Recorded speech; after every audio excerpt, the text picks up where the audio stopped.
আমরা সকল বিষয় বিবেচনা করে সিদ্ধান্ত নিয়েছি যে আগামী জাতীয় সংসদ নির্বাচনের দিনেই গণভোটের আয়োজন করা হবে।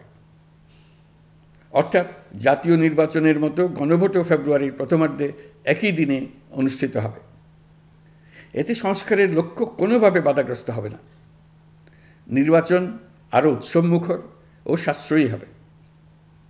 গণভোট অনুষ্ঠানের লক্ষ্যে উপযুক্ত সময়ে প্রয়োজনীয় আইন প্রণয়ন করা হবে। জুলাই সনদের আলোকে আমরা গণভোটের ব্যালটে উপস্থাপনীয় প্রশ্নও নির্ধারণ করেছি। আমি প্রশ্নটি এখন আপনাদের সামনে পাঠ করে শোনাচ্ছি। প্রশ্নটি হবে এরকম: আপনি কি জুলাই জাতীয় সনদ সংবিধান সংস্কার বাস্তবায়ন আদেশ 2025 এবং জুলাই জাতীয় সনদের লিপিবদ্ধ সংবিধান সংস্কার সম্পর্কিত নিম্নলিখিত প্রস্তাবগুলোর প্রতি আপনার সম্মতি জ্ঞাপন করছেন? ক, নির্বাচনকালীন সময়ে তত্ত্বাবধায়ক সরকার, নির্বাচন কমিশন এবং অন্যান্য সাংবিধানিক প্রতিষ্ঠান জুলাই সনদে বর্ণিত প্রক্রিয়ার আলোকে গঠন করা হবে। খ, আগামী সংসদ হবে 2 কক্ষ বিশিষ্ট।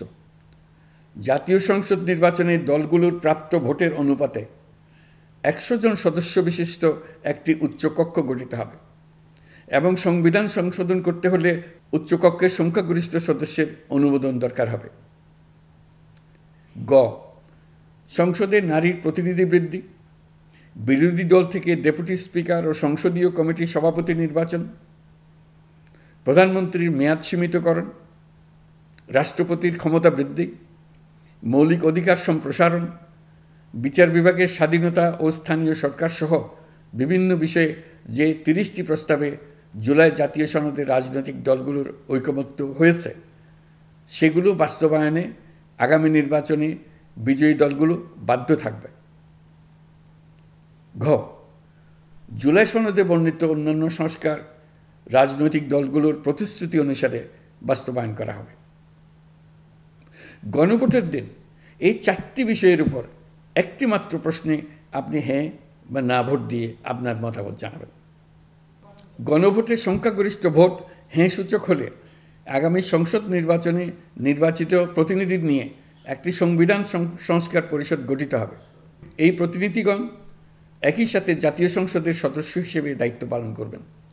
পরিষদ তার প্রথম অধিবেশন শুরুর তারিখ হতে 180 কার্যদিবসের মধ্যে সংবিধান সংস্কার করবে। সংবিধান সংস্কার সম্পন্ন হওয়ার পর 30 কার্যদিবসের মধ্যে সংসদ নির্বাচনে প্রাপ্ত ভোটের সংখ্যানুপাতে উচ্চকক্ষ গঠন করা হবে। এর মেয়াদ হবে নিম্নকক্ষের শেষ কার্যদিবস পর্যন্ত। জুলাই সনদ বাস্তবায়নের অঙ্গীকারনামা অনুসারে সংবিধানে জুলাই জাতীয় সনদ অন্তর্ভুক্ত করার ব্যবস্থা গ্রহণ করা হবে। এটিও আজকে অনুমোদিত আদেশে উল্লেখ করা হয়েছে। প্রিয় দেশবাসী, অভ্যুত্থানের পর দায়িত্ব গ্রহণ করে অর্থনীতিকে গভীর গহ্বর থেকে উদ্ধার করা ছিল আমাদের জন্য একটা বিরাট চ্যালেঞ্জ। গত 15 মাসে আমরা সেই চ্যালেঞ্জ উতরাতে সক্ষম হয়েছি। রপ্তানি, বৈদেশিক বিনিয়োগ ও রিজার্ভ সহ অর্থনীতির সবগুলো সূচকে দেশ ইতিবাচক ধারায় ফিরেছে। লুট হয়ে যাওয়া ব্যাংকিং খাত ইতিমধ্যে ঘুরে দাঁড়িয়েছে। মানুষের আস্থা ফিরে এসছে। ব্যাংকিং খাতকে আরও শক্তিশালী করতে নানামুখী পদক্ষেপ চলমান রয়েছে। অভ্যুত্থান পরবর্তী সময়ে বিভিন্ন দেশের বৈদেশিক বিনিয়োগ হ্রাস পেলেও বাংলাদেশে গণ অভ্যুত্থান পরবর্তী প্রথম বছরে বৈদেশিক প্রত্যক্ষ বিনিয়োগ অর্থাৎ এফডিআই 19.13% বৃদ্ধি পেয়েছে। এটি বৈশ্বিক প্রবণতার বিপরীতে এক অনন্য অর্থনৈতিক দৃষ্টান্ত স্থাপন করেছে। আগামী সপ্তাহে ডেনমার্ক ভিত্তিক মায়ার্স গ্রুপের মালিকানাধীন এপিএম টার্মিনালস বিভি এর সঙ্গে লালদিয়া কন্টেইনার টার্মিনাল প্রকল্পে 30 বছরের কনসেশন চুক্তি স্বাক্ষর হতে যাচ্ছে। এই চুক্তির আওতায় ইউরোপীয় এই কোম্পানি $550 মিলিয়ন বিনিয়োগ করবে। এটি এই যাবৎকালে বাংলাদেশে ইউরোপের সর্বোচ্চ একক বিনিয়োগ। লালদিয়া হবে দেশের প্রথম বিশ্বমানের গ্রিন পোর্ট। প্রিয় দেশবাসী, প্রায় ১.৫ যুগ ধরে আমাদের জনগণ ভোটাধিকার থেকে বঞ্চিত ছিলেন। তারা আজ আসন্ন নির্বাচনে তাদের ভোটাধিকার প্রয়োগ করার জন্য উন্মুখ হয়ে আছেন। আগামী ফেব্রুয়ারিতে সুষ্ঠু নির্বাচন অনুষ্ঠানের বিষয়ে অভ্যুত্থানের সপক্ষের রাজনৈতিক দলগুলোকে অবশ্যই ঐক্যবদ্ধ থাকতে হবে। তা না হলে জাতি এক মহাবিপদের সম্মুখীন হবে।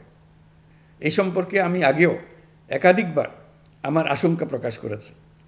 ফ্যাসিবাদের বিরুদ্ধে 2024-এর জুলাইয়ে মৃত্যুর মুখোমুখি শির উঁচু করে দাঁড়িয়ে দেশবাসী যে ঐক্য গড়ে তুলেছিল, আমরা জীবিতরা যেন অল্প স্বল্প ভিন্নমত ও লঘু বিবাদে জড়িয়ে তার মর্যাদা ক্ষুণ্ণ না করি।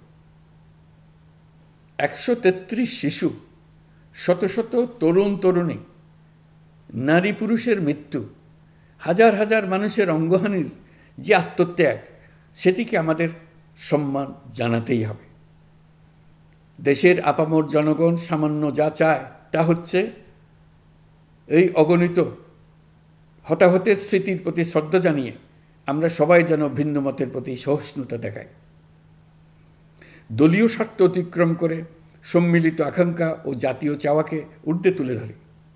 তাই আমি আশা করি আমাদের এই সিদ্ধান্ত জাতির বৃহত্তর স্বার্থে রাজনৈতিক দলগুলো মেনে নেবে। একটি উৎসবমুখর জাতীয় নির্বাচনের দিকে জাতি এগিয়ে যাবে। এর মাধ্যমে আমরা নতুন বাংলাদেশে প্রবেশ করব। আমরা নতুন বাংলাদেশ গড়ার দ্বার প্রান্তে এসে পৌঁছলাম। মহান আল্লাহ আমাদের সহায় হন।